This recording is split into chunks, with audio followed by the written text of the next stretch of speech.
नमस्कार दोस्तों, स्वागत आपका अपने न्यूज चैनल में। तो चलिए बात करते हैं देश व दुनिया की तमाम बड़ी खबरों के बारे में। लेकिन उससे पहले हम आपके लिए डेली लेटेस्ट न्यूज लेकर आते हैं, इसलिए आप चैनल को सब्सक्राइब कर दे, वीडियो को लाइक कर दे और बेल नोटिफिकेशन ऑन कर दे और अपने दोस्तों के साथ भी शेयर कर दे। भारत के पड़ोसी देशों में चीन के दबदबे से कैसे मुकाबला कर रही है मोदी सरकार, जानना बेहद दिलचस्प होगा। देखिए दोस्तों, आमतौर पर मालदीव के राष्ट्रपति सत्ता संभालने के बाद अपने पहले विदेश दौरे पर भारत आते रहे हैं, लेकिन मालदीव के मौजूदा राष्ट्रपति मोहम्मद मोइजू ने इस परंपरा को तोड़ दिया। नवंबर में राष्ट्रपति चुने जाने के बाद भारत आने की बजाय मोइजू ने तुर्की, संयुक्त अरब अमीरात और चीन का दौरा किया। मोइजू ने यह जता दिया कि उनकी सरकार भारत से दूरी बनाने की नीति पर चलने वाली है। विदेश नीति के जानकारों के मुताबिक मोइजू के चीन के 5 दिनों के दौरे से जाहिर होता है कि मालदीव की विदेश नीति बदल रही है। खुद राष्ट्रपति ने अपने देश की विदेश नीति में इस बदलाव को दोहराया जब चीन के दौरे से वापस आने के बाद उन्होंने ट्वीट किया कि हमारा देश छोटा भले ही है, लेकिन इससे किसी को इस बात की इजाजत नहीं मिल जाती कि वो हमें धमकाए। मोइजू का इस ट्वीट का इशारा साफ तौर पर भारत की तरफ था। जिस वक्त राष्ट्रपति मोइजू चीन के दौरे पर गए थे, उस समय भारत और मालदीव के बीच ऐसा कूटनीतिक टकराव देखने को मिला जिसकी आशंका किसी को भी नहीं थी। देखिए दोस्तों, कुल मिलाकर बात यह है कि भारत के पड़ोस में उभरते समीकरण भारत के लिए चुनौती भी है और अवसर भी है। जहाँ आर्थिक सहयोग से विकास के अवसर प्राप्त होते हैं, वहीं तनाव बढ़ने और संघर्ष छिड़ने की आशंका रहती है। लेकिन सच्चाई यह है कि आज जब दक्षिण एशिया एक सामरिक युद्ध क्षेत्र बनकर उभर रहा है, तब भारत और चीन के बीच प्रभाव बढ़ने की यह होड़ आने वाले समय में भी इस इलाके के भू राजनीतिक मंजर को तय करती रहेगी। पीएम मोदी से माफी मांगो, मालदीव में राष्ट्रपति मोइजू पर भड़का विपक्ष से एस जयशंकर ने क्या कहा। देखिए दोस्तों, मालदीव में सत्ता परिवर्तन होने के बाद से ही देश की राजनीति 2 ध्रुवों में बंट गई है। देश का सत्ता पक्ष राष्ट्रपति मोहम्मद मोइजू के नेतृत्व में चीन की ओर झुका नजर आ रहा है, वहीं विपक्ष खुलकर भारत के समर्थन में उतर गया है। जमहूरी पार्टी के नेता कासिम इब्राहिम ने राष्ट्रपति मोहम्मद मोइजू से भारत और प्रधानमंत्री नरेंद्र मोदी से औपचारिक रूप से माफी मांगने और द्विपक्षीय संबंधों को सुधारने के लिए राजनयिक सुलह करने का अनुरोध भी किया है। इब्राहिम की ये मांग चीन समर्थक माने जाने वाले मोइजू की उन टिप्पणियों के संदर्भ में की गई है जिससे पिछले महीने की शुरुआत में उन्होंने किसी देश का नाम लिए बगैर भारत को धमकाने वाला देश बताया था। कासिम इब्राहिम ने कहा कि पड़ोसी देश के बारे में हमें इस तरह की बात नहीं करनी चाहिए जो दोनों देशों के रिश्ते को प्रभावित करती है। मैं राष्ट्रपति मोइजू से औपचारिक रूप से माफी मांगने के लिए कहता हूँ। चीनी सैनिकों से भिड़े लद्दाख के चरवाहे, भेड़ चराने से रोका तो डटकर दिया जवाब, पत्थर मारकर चीनियों को खदेड़ा।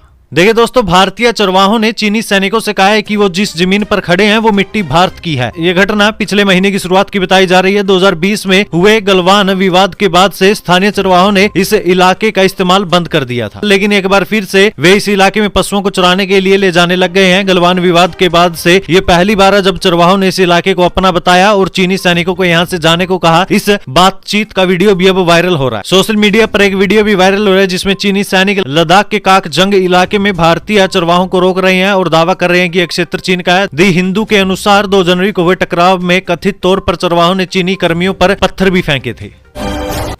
खतरे से खाली नहीं है चीन में निवेश, भारतीय बाजार चांदी ही चांदी, अमेरिकी कंपनियों के बीच हुए सर्वे में खुलासा। देखिए, अमेरिका और चीन के बीच चल रहे व्यापार युद्ध के बीच अमेरिकी कंपनियों के बीच कराए गए सर्वे से पता चला है कि बड़ी अमेरिकन कंपनियों को अब चीन में निवेश करने से डर लगने लग गया है और भारतीय बाजार में उनके लिए चांदी ही चांदी है। सर्वे से पता चला है कि अमेरिकी कंपनियां अपनी आपूर्ति श्रृंखला के लिए चीन को एक जोखिम भरे दाव के रूप में देख रही है, जबकि कंपनियों का मानना है कि चीन के पड़ोसी भारत में निवेश करने से लाभ होना तय है। लिहाजा ज्यादातर कंपनी अब चीन की बजाय भारतीय बाजार में निवेश करने की तरफ बढ़ रही है। इमरान खान और उनकी पत्नी को 14 साल जेल की सजा, सीक्रेट दस्तावेज के बाद तोसा खाना मामले में फैसला। देखिए, पाकिस्तान की जियो न्यूज रिपोर्ट के मुताबिक तोसा खाना मामले में पाकिस्तान के पूर्व प्रधानमंत्री इमरान खान और उनकी पत्नी बुशरा बीबी को 14 साल की कठोर सजा सुनाई गई है। पाकिस्तान की जवाबदेही अदालत के न्यायाधीश मोहम्मद बशीर ने फैसले की घोषणा करते हुए पूर्व प्रधानमंत्री को 10 साल के लिए चुनाव लड़ने से भी अयोग्य घोषित कर दिया, जबकि दंपत्ति पर 1.573 अरब रुपए का जुर्माना लगाया गया है। मालदीव की राजनीति में खून खराबा, भारत समर्थक पार्टी की तरफ से नियुक्त प्रोसिक्यूटर जनरल को मारा गया चाकू। देखिए, मालदीव की राजनीति में मचे घमासान के बाद अब देश में खून खराबा शुरू हो गया। मालदीवियन मीडिया रिपोर्ट्स के मुताबिक मालदीव के प्रोसिक्यूटर जनरल हुसैन शमीम को अज्ञात बदमाशों ने बेरहमी से चाकू मार दिया है। प्रोसिक्यूटर जनरल हुसैन शमीम की नियुक्ति मालदीवियन डेमोक्रेटिक पार्टी यानी कि एमडीपी ने की थी, जो पिछले साल नवंबर तक सरकार में थी और वर्तमान में विपक्षी पार्टी है। वहीं मालदीवियन डेमोक्रेटिक पार्टी भारत समर्थक पार्टी भी है और उसी ने हुसैन शमीम को प्रोसिक्यूटर जनरल नियुक्त किया था। उत्तर कोरिया ने सुबह सुबह जापान में विनाश मचाने वाली मिसाइल का किया टेस्ट, किम जोंग के खतरनाक तेवर। देखिए दोस्तों, उत्तर कोरिया ने कल सुबह सुबह कहा कि उसने दक्षिण कोरिया और जापान को धमकी देने वाले हथियारों की लेटेस्ट प्रदर्शन में अपनी जवाबी कार्रवाई और रणनीतिक हमले की क्षमताओं को तेज करने के मकसद से लंबी दूरी की क्रूज मिसाइलों का परीक्षण कामयाबी के साथ किया। दरअसल दक्षिण कोरिया की सेना ने एक दिन पहले ही कहा था कि उत्तर कोरिया ने अपने पश्चिमी तट के पास पानी में कई क्रूज मिसाइलों का टेस्ट किया है, लेकिन एक दिन बाद जाकर उत्तर कोरिया ने दक्षिण कोरिया के दावों की पुष्टि की है और ये इस महीने का तीसरा हथियार परीक्षण है। किम जोंग उन के हथियारों की परीक्षण की इस सनक ने पूरे क्षेत्र में विनाशक हथियारों के टेस्ट का सिलसिला बढ़ा दिया, क्योंकि उत्तर कोरिया की कोशिश अपने रणनीतिक विरोधियों जैसे कि दक्षिण कोरिया, जापान और अमेरिका के खिलाफ लगातार दबाव बनाए रखना है ताकि यह देश उत्तर कोरिया को परमाणु संपन्न देश माने।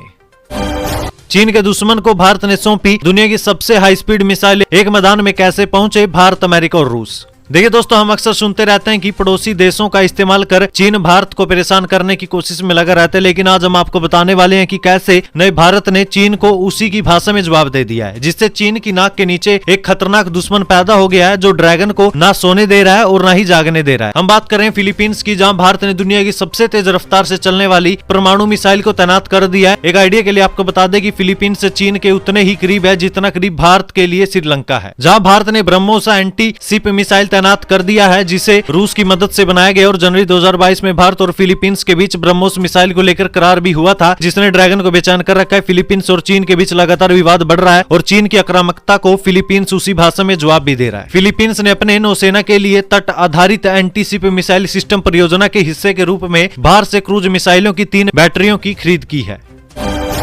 इंसानी दिमाग में पहली बार लगाया गया ब्रेन चिप, एलन मस्क की कंपनी न्यूरालिंक ने किया ये करिश्मा। देखिए, अरबपति बिजनेसमैन टेस्ला के मालिक एलन मस्क की नई कंपनी न्यूरालिंक ने कमाल कर दिया है। न्यूरालिंक ने इंसानी दिमाग में ब्रेन चिप लगा दिया है। एलन मस्क ने जानकारी देते हुए कहा कि उनके न्यूरालिंक स्टार्टअप ने पहले मानव रोगी में ब्रेन इम्प्लांट किया। एलन मस्क ने ट्विटर पर लिखा, पहले मानव को न्यूरालिंक से इम्प्लांट प्राप्त हुआ और वह अच्छे तरीके से ठीक हो रहा है। शुरुआती रिजल्ट बहुत ही आशाजनक है। एलन मस्क ने कहा कि प्रारंभिक नतीजे न्यूरॉन स्पाइक का पता लगाने की उम्मीद देते हैं। स्पाइक्स न्यूरॉन्स द्वारा की जाने वाली गतिविधियां हैं जो मस्तिष्क और शरीर में जानकारी भेजने के लिए विद्युत और रासायनिक संकेतों का इस्तेमाल करती है। एलन मस्क ने अपने ट्वीट में कहा है कि हमारा लक्ष्य सिर्फ सोचने से आपके फोन या कंप्यूटर और उनके माध्यम से लगभग किसी भी उपकरण का नियंत्रण सक्षम हो जाता है। शुरुआती उपयोगकर्ता वे होंगे जो अपने शरीर का इस्तेमाल नहीं कर पा रहे हैं। जरा सोचिए कि क्या स्टीफन हॉकिंग एक स्पीड टाइपिस्ट या नीलामीकर्ता से अधिक तेजी से संवाद कर सकते थे। अरब सागर में 800 मील दूर इंडियन नेवी का एक और बड़ा ऑपरेशन, INS सुमित्रा ने समुद्री लुटेरों से जहाज को बचाया। देखिए दोस्तों, इंडियन नेवी ने अब अपने ग्लोबल पावर का विस्तार करना भी शुरू कर दिया और एक बार फिर से भारतीय नौसेना ने समुद्री लुटेरों के चंगुल से अपहत जहाज को आजाद करवाया है। पिछले 1 महीने से भारतीय नौसेना एक के बाद एक दुनिया के जहाजों को बचा रही है और सप्लाई चेन को बिगड़ने से रोक रही है। इसी कड़ी में एक और प्रमुख मिशन में भारतीय नौसेना के युद्धपोत INS सुमित्रा ने कोच्चि के तट से करीब 800 मील दूर सशस्त्र समुद्री डाकुओं द्वारा अपहत मछली पकड़ने वाले जहाज अल नामी को बचाया है।